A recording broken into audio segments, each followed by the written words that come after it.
आदाब नाजरीन, आप मुद्दा देख रहे हैं अपने मेजबान सईद रूफ फारूकी के साथ श्रीनगर के गुलिस्तान स्टूडियो से बराह रास्त। आज के प्रोग्राम में हम बात करेंगे सियासत के हवाले से, जम्मू कश्मीर की सियासत के साथ साथ मुल्क की सियासत के हवाले से और ख़ासकर कर्नाटका में जो रिजल्ट सामने आए उस हवाले से बात करेंगे, क्योंकि कर्नाटका असेंबली जो रिजल्ट्स हैं जो कांग्रेस ने वहाँ पे जीते, उसके बाद जम्मू कश्मीर में कहीं ना कहीं सियासत तेज़ हो गई है और इस बीच में बयानबाजियां भी शुरू हो चुकी है। नेशनल कॉन्फ्रेंस के नायब सदर व साबिक वज़ीर आला उमर अब्दुल्ला ने ट्वीट करते हुए कहा कि अब ऐसा नहीं लग रहा है कि जम्मू कश्मीर में अब इंतखाबात हो सकते हैं, कोई रास्ता नज़र नहीं आ रहा है, क्योंकि अब भारतीय जनता पार्टी को हिम्मत नहीं है कि वो जम्मू कश्मीर में असेंबली इंतखाबात कराए जा सके। तो एक बड़ा बयान उमर अब्दुल्ला की तरफ से आया है जम्मू कश्मीर में अब असेंबली इंतखाबात को लेकर। इसी मुद्दे पर आज हम बात करेंगे और जो मेरे साथ पैनलिस्ट है इस मुद्दे पर बात करने के लिए अभिजीत जसरोटिया जो है वो भारतीय जनता पार्टी के स्पोक्स पर्सन है, वो डिबेट में जुड़े हैं मेरे साथ। इसके साथ साथ इफ्रा जान स्पोक्स पर्सन नेशनल कॉन्फ्रेंस, वो भी इस मुद्दे में जुड़ी है कि इस मामले पे बात करेंगे। उसके साथ साथ अब्दुल गनी खान कांग्रेस के सीनियर लीडर जुड़े हैं मेरे साथ। और आज बात होगी, उमर अब्दुल्ला ने ट्वीट किया कि अब भारतीय जनता पार्टी जम्मू कश्मीर में असेंबली इंतखाबात नहीं कराएगी, कोई रास्ता नजर नहीं आ रहा है क्योंकि अब हिम्मत नहीं पड़ेगी, ये उमर अब्दुल्ला ने ट्वीट किया है। और इसके साथ साथ बात करें कांग्रेस के लिए कितनी बड़ी जीत यह है, क्योंकि काफ़ी वक्त के बाद कांग्रेस को जीत मिली है और पूरी जो स्टेट है वहाँ पे मेजॉरिटी मिली है कांग्रेस को, तो कांग्रेस के लिए कितनी बड़ी जीत है ये। और इसके साथ साथ भारतीय जनता पार्टी को अब बाकी स्टेट्स में जो इलेक्शन लड़ने होंगे, क्या अपनी हिकमत अमली तब्दील करनी होगी, क्या जो हिकमत अमली अभी भारतीय जनता पार्टी लेकर लोगों में जा रही है उसको तब्दील करने की ज़रूरत है या नहीं है, यही आज का मुद्दा है। और मैं अपने तीनों जो पैनलिस्ट मेरे साथ जुड़े हैं इनका मैं इस्तकबाल करता हूं आज इस डिबेट में। मैं सबसे पहले मैं अभिजीत जसरोटिया के पास जाना चाहूँगा, उनसे बात करेंगे और उनसे जानना चाहेंगे कि भारतीय जनता पार्टी की हार हुई है कर्नाटका इंतखाबात में, कांग्रेस जीत के आई है, मगर जो सियासी मुबस्सिरीन हैं वो भारतीय जनता पार्टी की जो हार है उसके जिम्मेदार जो नारा भारतीय जनता पार्टी ने दिया है उसको दे रहे हैं कि भारतीय जनता पार्टी की पॉलिसीज़ की वजह से जो वो रिलीजियस कार्ड खेल रही है उसकी वजह से कहीं ना कहीं हार हुई है और जो कर्नाटका के लोग हैं उन्होंने उसको एक्सेप्ट नहीं किया है। एक तो ये, दूसरा कि उमर अब्दुल्ला ने भी कहा कि अब भारतीय जनता पार्टी को हिम्मत नहीं पड़ेगी कि वो जम्मू कश्मीर में असेंबली इंतखाबात कराए। अभिजीत जी, आपको आवाज आ रही है?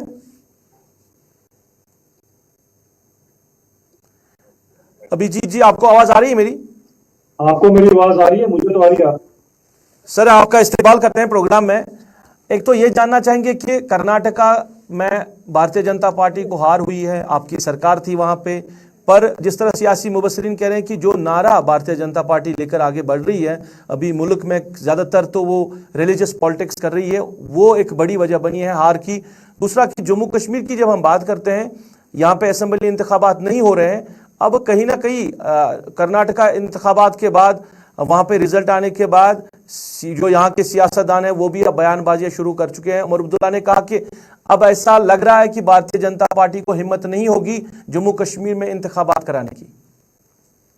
देखिए, सबसे पहली बात ये आती है कि हार जीत तो सियासत में लगी रहती है। अब ये नहीं कि हमारी हर जगह पर आप जीतोगे ही, कहीं कहीं पर हार भी होती है। और मे भी जो ट्रेंड चेंज होता है 5 साल का, उसके बाद ये कारण रहा होगा कर्नाटका की हार का। लेकिन अगर आप एक चीज देखें तो ओवरऑल जो वोट बैंक है उसमें कोई खास फ्लक्चुएशन नहीं हुई है, मैक्सिमम सीटों पर कोई बहुत बड़ा मार्जिन नहीं है। लेकिन चले जो हुआ उसमें कोई बात नहीं, लेकिन जो लोग यहाँ पर खुश हो रहे हैं वो तो हो गया बेगानी शादी में अब्दुल्ला दीवाना। तो जीता कोई है, खुशी यहाँ पर किसी और को हो रही है, क्यों हो रही है मुझे उसका तो पता नहीं।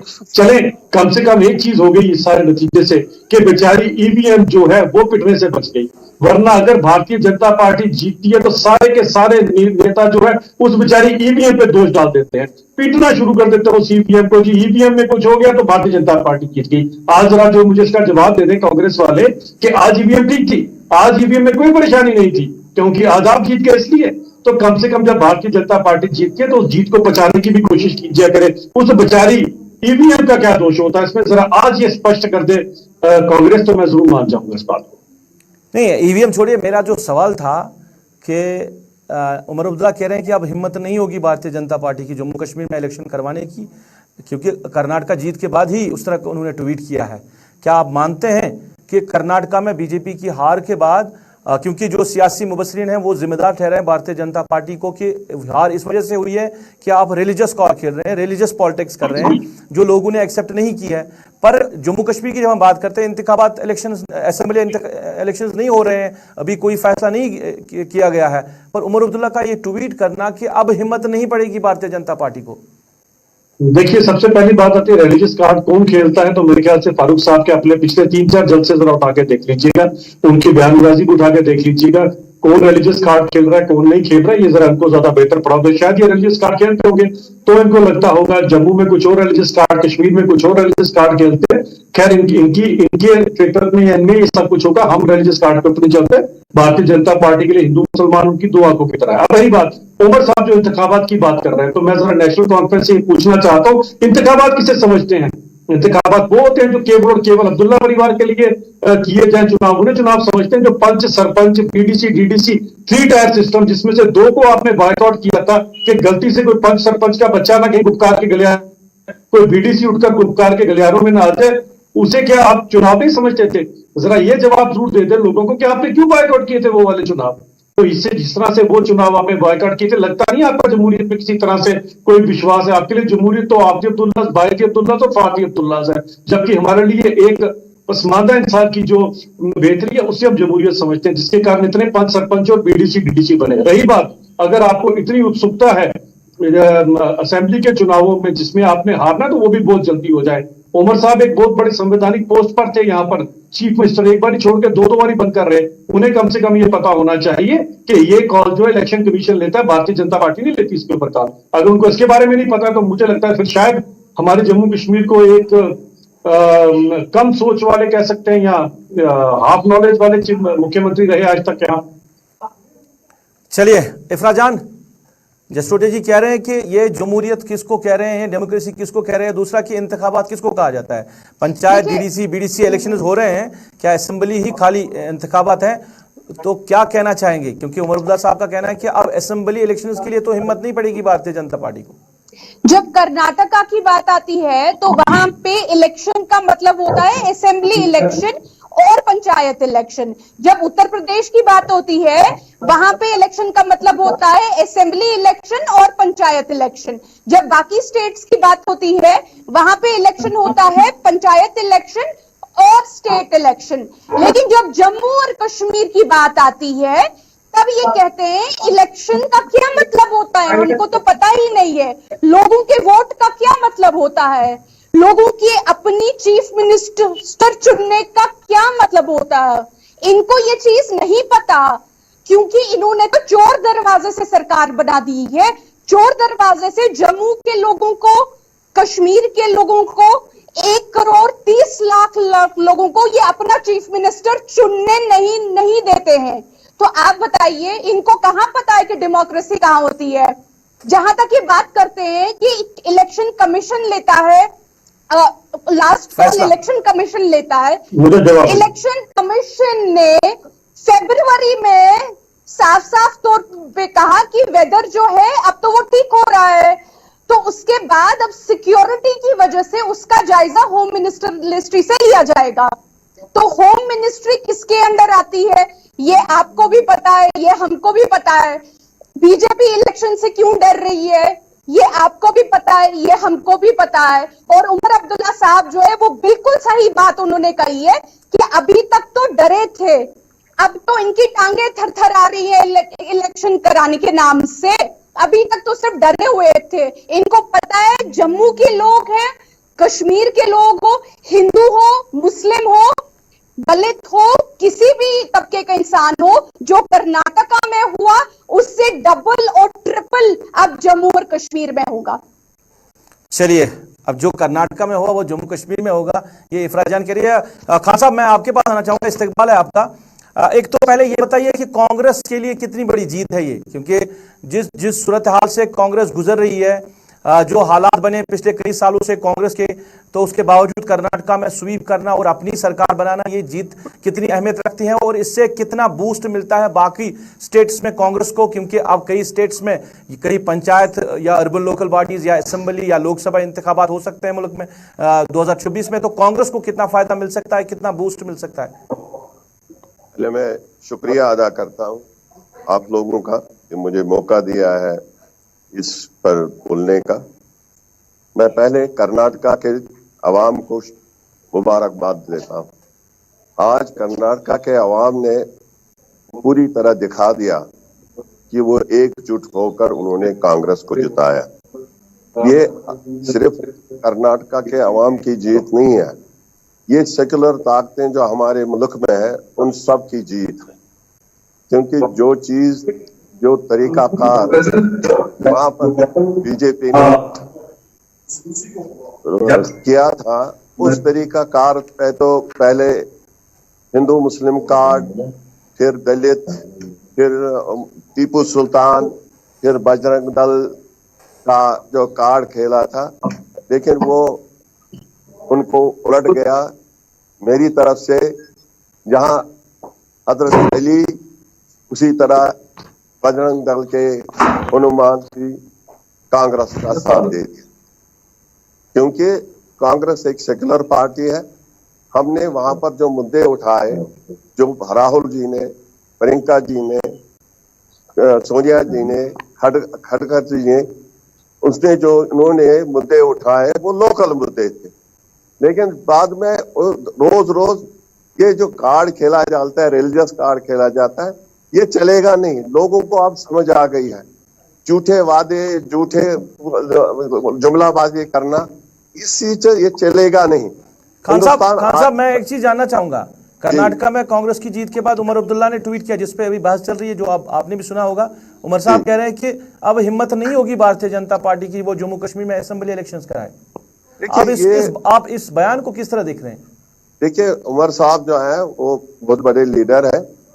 ये तो उनको जो समझ आ गई है कि शायद ये नहीं करेंगे, लेकिन ये इलेक्शन कमीशन तक है कि जब वो कहाँ कब करेंगे इलेक्शन।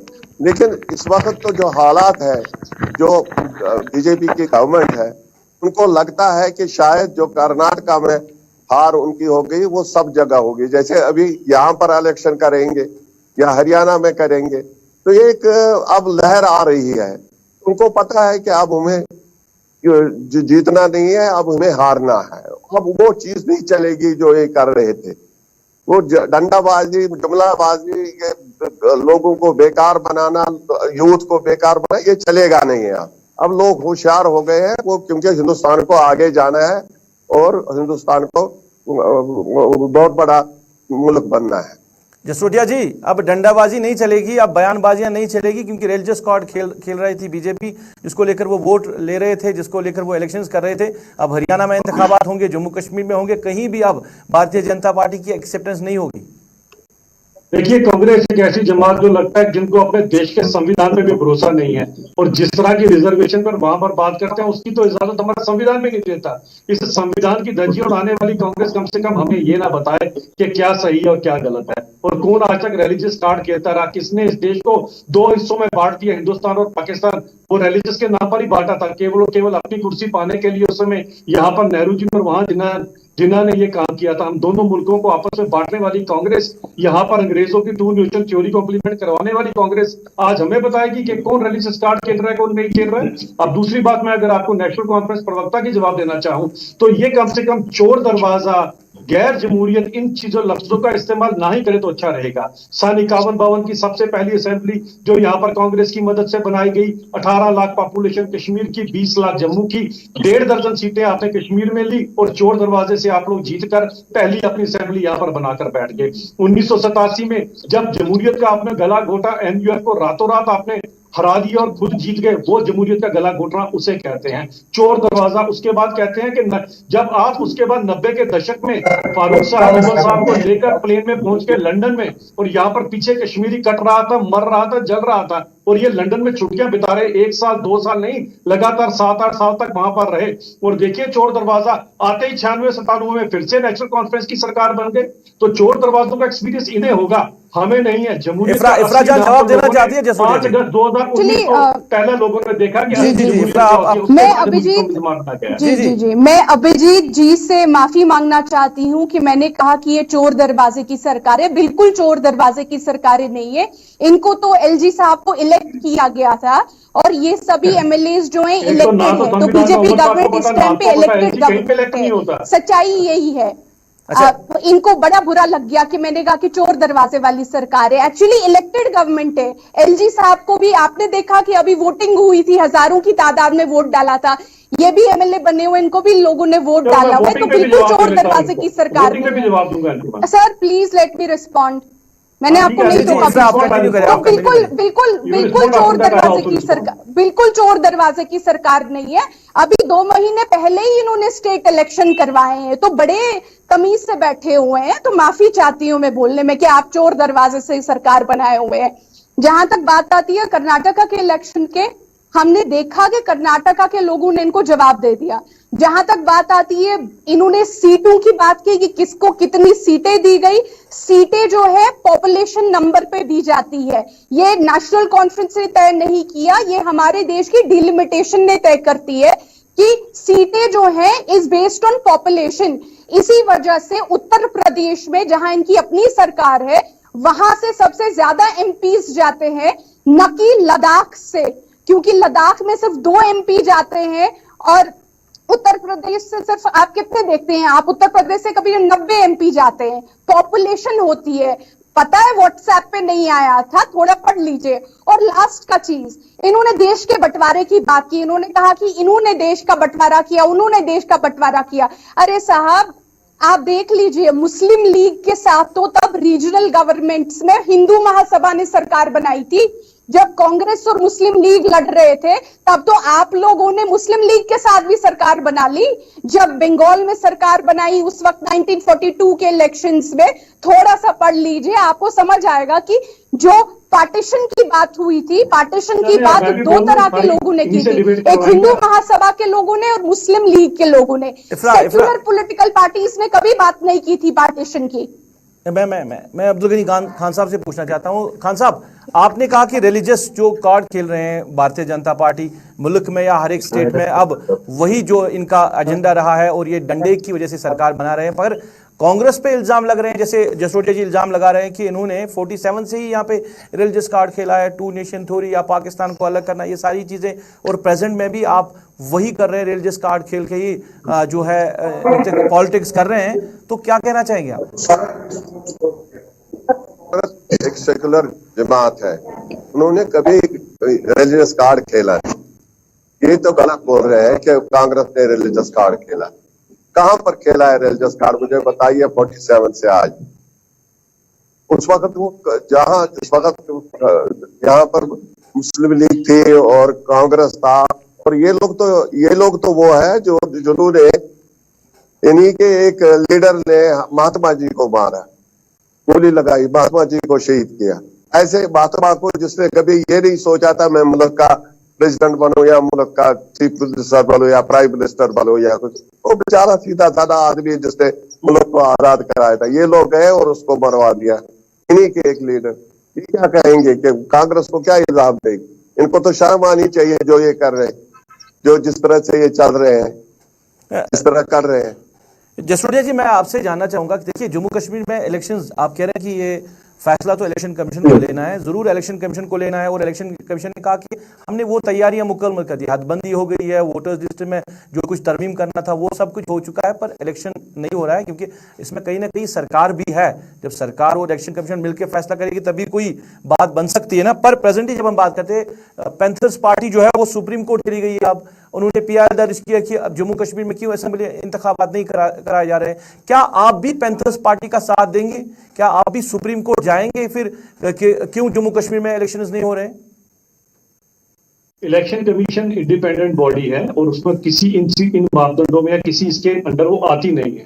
कोई जाना चाहता है अपनी तसल्ली के लिए जरूर जाए, मुझे लगता नहीं है। इलेक्शन कमीशन हर जगह पे एक संवैधानिक बॉडी क्रिएट है जिसका फैसला लेना बनता है। अब रही बात जो पहले की बात है, खासकर नेशनल कॉन्फ्रेंस की से, इन्होंने अभी बताया कि यूपी में सबसे ज्यादा मेंबर पार्लियामेंट इसलिए है कि वहां पर पॉपुलेशन सबसे ज्यादा है। तो 51-52 का जवाब तो दे देती है। 18 लाख जम्मू की आपकी कश्मीर की थी और 20 लाख जम्मू की पॉपुलेशन थी, 1.5 दर्जन सीटें आपने कौन से कोटे में ज्यादा ली थी, ये जवाब अभी तक नहीं दे पाए। दूसरा जमहूरियत का मुझे बताइए कि मेरे पास 38 आज तक के आपके ऐसे आपके मिनिस्टर, एमएलए तो छोड़िए, मिनिस्टर बने हुए का डाटा है, जिसने कभी 1000 और 1200 वोटों के ऊपर, आप लोग तो यहाँ पर मंत्री बनते रहे, 2000-4000 वोटों पर आपके मुख्यमंत्री बनते रहे। इससे जमहूरियत कहते हैं। अभी तो आपने कहा 1,30,00,000 पॉपुलेशन, छोड़ दीजिए 1,10,00,000 पॉपुलेशन है इस समय जम्मू कश्मीर की, तो 1000-1000 1200 वोटों के ऊपर जो आप पिछले 30 सालों से एमएलए बना रहे थे, मंत्री बना रहे थे, उसे आप जमहूरियत कहते हैं? ये कौन सी जमहूरियत है? जरा मुझे ये जमहूरियत दिखाइएगा।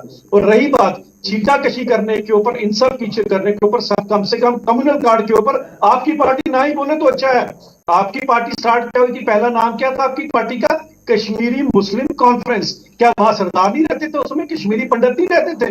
जिस पार्टी का वजूद ही कश्मीरी मुस्लिम कॉन्फ्रेंस के नाम से शुरू हुआ, वो आज मजहब के ऊपर, इन सब चीजों के ऊपर यहाँ पर फरमान जारी करना शुरू हो गए हैं। तो अपना इतिहास जी, मेरा सवाल इफ्रा आपको जवाब का नॉलेज मुझे नहीं, इफ्रा आपको जवाब देगी। जसोदिया जी, इफ्रा आपको जवाब देगी जरूर जो आप कुछ कह रहे हैं, पर मैंने ये कहा था कि अभी जो पैंथर्स पार्टी है वो सुप्रीम कोर्ट गई है और वहां पे पीएलआई ने दर्ज किया कि क्यों इंतखाबात नहीं कराए जाए जम्मू कश्मीर असेंबली के।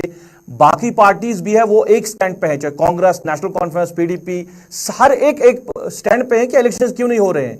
अच्छा, आप सुप्रीम कोर्ट जाएंगे, पैंथर्स पार्टी का साथ देंगे इसमें कि क्यों इलेक्शंस नहीं हो रहे? देखिए, हम तो मैं जसोदिया जी से जानना चाहूंगा। नहीं, जसोदिया हम लोग नेशनल इफ्रा मैं जसोदिया जी से, कॉन्फ्रेंस का मतलब है ना हिंदुओं के हैं ना मुसलमानों के हैं, हम हर किसी के हैं, हम एक इफ्रा मेरी बात सुने आप, इफ्रा मेरी बात सुने, मैं पहले जसोदिया जी से जवाब जानना चाहता हूं। इसका क्या भारतीय जनता पार्टी सर बाकी पार्टीज को या पैंथर्स पार्टी को साथ देंगे कि आप सुप्रीम कोर्ट जाएंगे कि यहाँ पे इलेक्शंस क्यों नहीं करवाए जा रहे? पहले मेरी बात सुन लीजिए। जी। पहली बात तो हम लोग नेशनल कॉन्फ्रेंस है। नेशनल कॉन्फ्रेंस किसी एक मजहब के लोगों के नहीं है, वो हर मजहब के लोगों के लिए है। नेशनल कॉन्फ्रेंस किसी एक रीजन के लिए नहीं है, वो हर रीजन के लोगों के लिए। आज लद्दाख की बात करते हैं, लद्दाख में आज लोग सड़कों पर निकले हैं और कहते हैं हम तो जम्मू और कश्मीर के साथ ही ठीक थे। बिल्कुल ठीक। इफ्रा, माफी चाहूंगा कि आपकी बात पूरी नहीं हो सकी, प्रोग्राम का वक्त खत्म हुआ है। मैं तीनों मेहमानों का शुक्रिया अदा करता हूं, ये डिबेट है, इस पे दोबारा से बात करेंगे क्योंकि डिबेट है ये कि इलेक्शंस क्यों जम्मू कश्मीर में नहीं हो रहे हैं, इस पे जरूर बात करेंगे। अभी तक के लिए तीनों मेहमानों का बहुत बहुत शुक्रिया इस डिबेट में जुड़ने के लिए। नाज़रीन, बात हो रही थी कर्नाटका इलेक्शंस के बाद, कांग्रेस की जीत के बाद उमर अब्दुल्ला का ट्वीट कि अब ऐसा नहीं लग रहा कि जम्मू कश्मीर में भारतीय जनता पार्टी इलेक्शंस करेगी क्योंकि वो हिम्मत उनमें नहीं है। इस पे बात हो रही थी और कांग्रेस ने जो जीत दर्ज की है उसको लेकर कहीं ना कहीं ये बातें आ रही कि अब मुल्क में सियासत बदल सकती है, स्टेट्स में सियासत बदल सकती है, क्योंकि कांग्रेस में जो तनाव था, जो माहौल था, उसके बीच में पूरी स्टेट पे कब्जा करना, पूरी स्टेट में अपनी हुकूमत बनना, कहीं ना कहीं ये तब्दीली बताई जा रही है सियासी मुबस्सिरीन की तरफ से कि मुल्क में भी तब्दीली आ सकती है। आज की डिबेट में बस इतना ही। आप गुलिस्तान न्यूज़ के साथ जुड़े रहे। गुलिस्तान न्यूज़ पे खबरों का सिलसिला जारी रहेगा। अभी तक के लिए अपने मेजबान को दीजिए इजाजत। अल्लाह निगहबान।